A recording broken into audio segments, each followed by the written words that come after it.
So, for those of you who do not know what it is, I'm going to give a bit more of explanations. Again, this presentation was prepared together with our Chief PCM for Initial Airworthiness, Ralf Bader. So, certification memoranda are intended to provide guidance on a particular subject. And they might provide complementary information for compliance demonstration.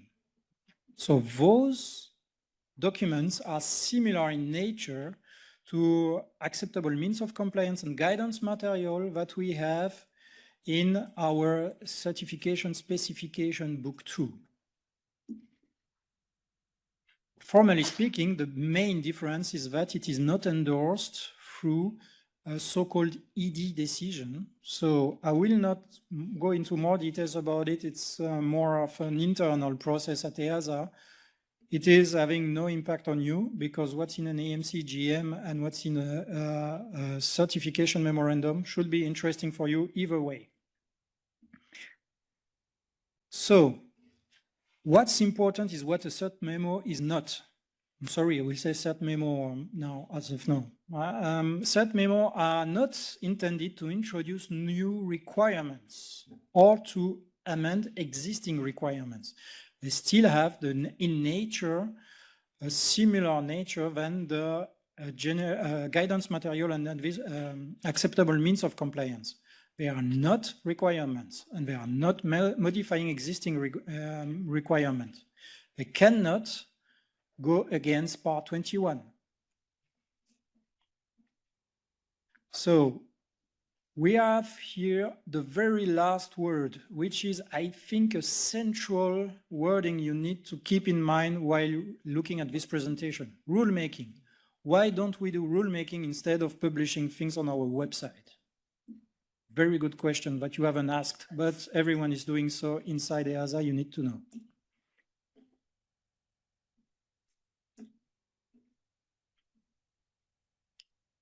So, a cert memo is considered similar to what is in book 2 of the certification specification.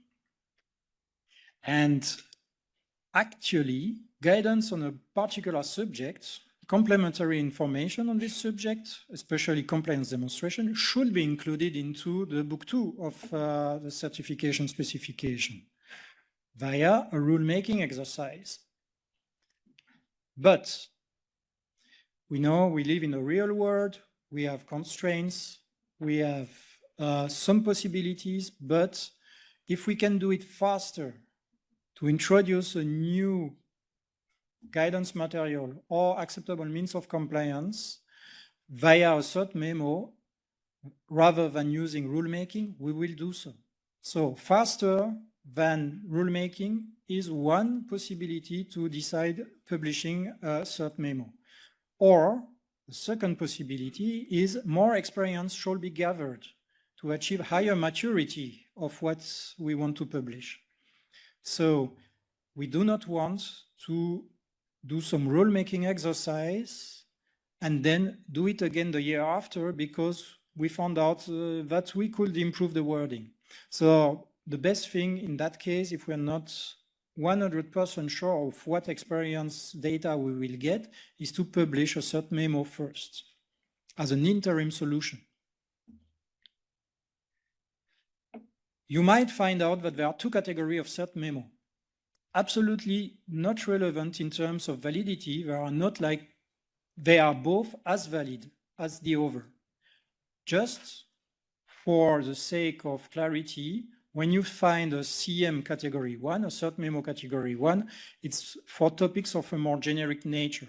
Typically, this will be managed by the project manager talking to the PCM at EASA, being the project manager at EASA as well, while the cert memo of category 2 are more being used by experts and design office, the specialists in the airworthiness offices, because they are subjects of technical nature. So, as we said, CM on the EASA webpage are to be considered similarly to what is published in the certification specification book 2. So what's important is for you as an applicant to be aware of what we publish. We have done quite some work to improve our website. It's not perfect yet, but it has really, really improved compared with 10 years ago. Believe me, I was there. So what's important is for you to be aware, because you cannot say that you do not know. You have to check if you have a new change, a new STC, whatever you introduce in terms of new design needs to be compliant and to be in line with whatever we publish, including certification memoranda. So what happens if you see that you have a cert memo on our website which is applicable to your project? You can use it as it is directly in your certification program, as long as you do not have any wish to tailor it to your project, take only part of it or modify it slightly. So meaning that, as I explained already, we try to reduce the administrative burden. So you take the cert memo, if you are completely in agreement with that and you are going to implement it completely in your project, just reference it in your certification program and produce the appropriate compliance data. That's it. Otherwise, we will raise a project certification review item on the subject of the CM, taking part of it and discussing whatever you don't want to take of it in order for this particular decision to be recorded properly.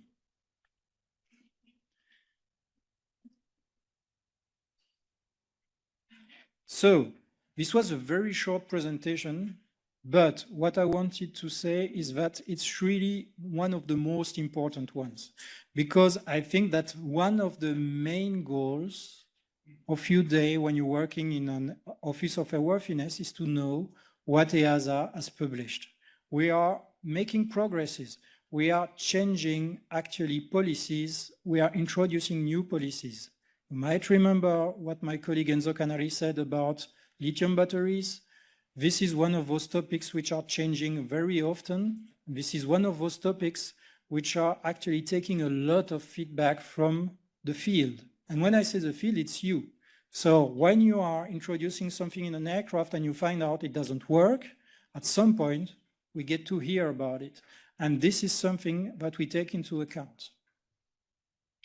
So I will go over to the questions now, and then we will go to the coffee break. So other situations in which EASA considers implementation of content of certification memo, I suppose, mandatory. As I said, the cert memo is not a requirement receptacle. This is a receptacle for guidance material, interpretative material, means of compliance, policies. So per se, it is not having the same nature as a requirement. So we cannot say it's mandatory in the same way as a requirement is mandatory. Nevertheless, you cannot ignore it. This was one of the sentences in my presentation. So please be aware of it. If you cannot comply with it, we will find a way around. We raise a query, and in this sense, it is not mandatory. But we have to fulfill at least the intent that is behind this cert memo. Does the existence of a cert memo have an impact on classification minor major and cause major classification? It's a case-by-case topic, but I would say that if we take on us to publish something, and it's not only applicable to cert memo, and generically speaking, if we publish something, it's because it's usually important. So it's a very, very easy way to say that most of the cases it will be major. It's a case-by-case decision, of course. I cannot tell you it's written in part 21 that if there is a cert memo, it will be major automatically. You don't look in part 21, 101, it's not written there. But use your engineering common sense. I think it's something that you will find out very quickly, whether or not it's minor. This can be understood of self-empowering EASA working around the rulemaking process. EASA should make the PCM aware that the CM is not on the binding level as an AMC. Yeah, working around the rulemaking process, I can understand that it's giving this impression. This is a difference between the rulemaking process and the CM that we are actually trying sometimes to get more mature documentation. So the rulemaking process is using something in its different steps. It is actually submitting to the public a certain number of rules and wordings.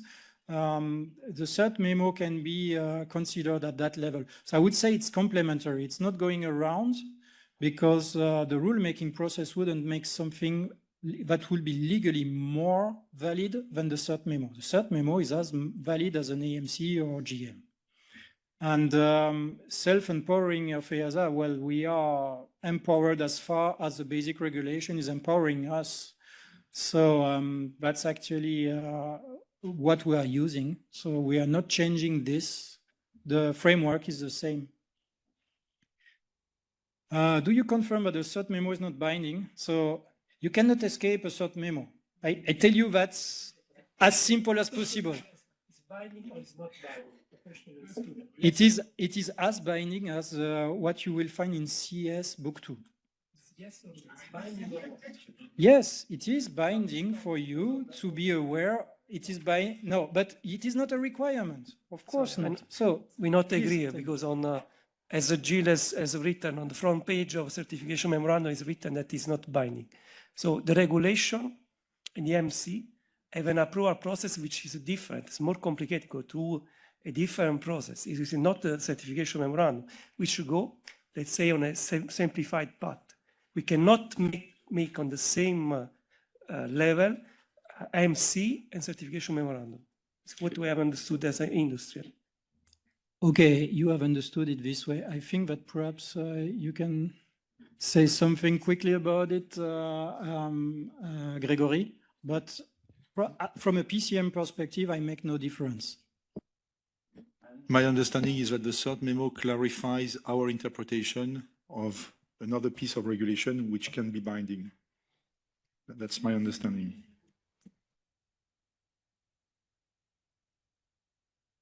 Anyhow, it is quite clear in the front page of each CM, the purpose and the frame of the CM, which is, and it is definitely clarified in each CM that it is a non-binding material and that it is provided for information purpose only and must not be, let's say, misconstrued. So with an AMC or a GM. And it is stated in each introduction statement of each CM. So yeah, okay. So I think what's important is really to stick to the definitions. So I mean, the word binding and non-binding, it is actually having a legal purpose, which I accept the way it is. But put yourself in the position of the Office of Airworthiness starting a project. Whenever there is actually a certain path given by our experts on a particular technical topic, if you don't follow it, you are going to have additional effort in order to demonstrate compliance. So I don't say it's the only path you have to take, but if you go away, if you deviate from that path, it will be more efforts for you. And it is submitted to the approval of our team. There is no, I would say, magical solution where you say, okay, we do this, and then we get the stamp automatically. Each project is actually making the approval of our experts necessary. And if you don't use the CM, you will use something else. But at the end of the day, you will have something that needs to be actually agreeable to our experts. And if our experts are defining the main path to demonstrate compliance, if you deviate from that, you will need to have additional effort. So in that sense, it's not binding, but as I said, there is a main path that is clearly defined. Anyway, I think that we have probably the possibility to talk about it further in the frame of the projects anyway. That's typically the type of discussion that is raising a certain number of, I would say, feelings, while if we are in the actual project frame, we find out what is actually going on. It is almost time, but I will take the next one. The easy access rules are published, so there is one consolidated document containing requirements, GM, AMC. Will those also include the cert memo in the future? I do not think so, but I haven't seen any decision about that. And since it was a quick one, perhaps I can take the next one. What about clearly identifying AMC GM in cert memo as done in easy access rules with colors? This can simplify review of actual applicability for a project. Yeah, this is a good proposal. I think we can take that on board and see how we can improve the format of a cert memo indeed. Yes. Yeah. Okay, thank you very much. I think I can release you to the coffee break now, and we will reconvene at 10:55.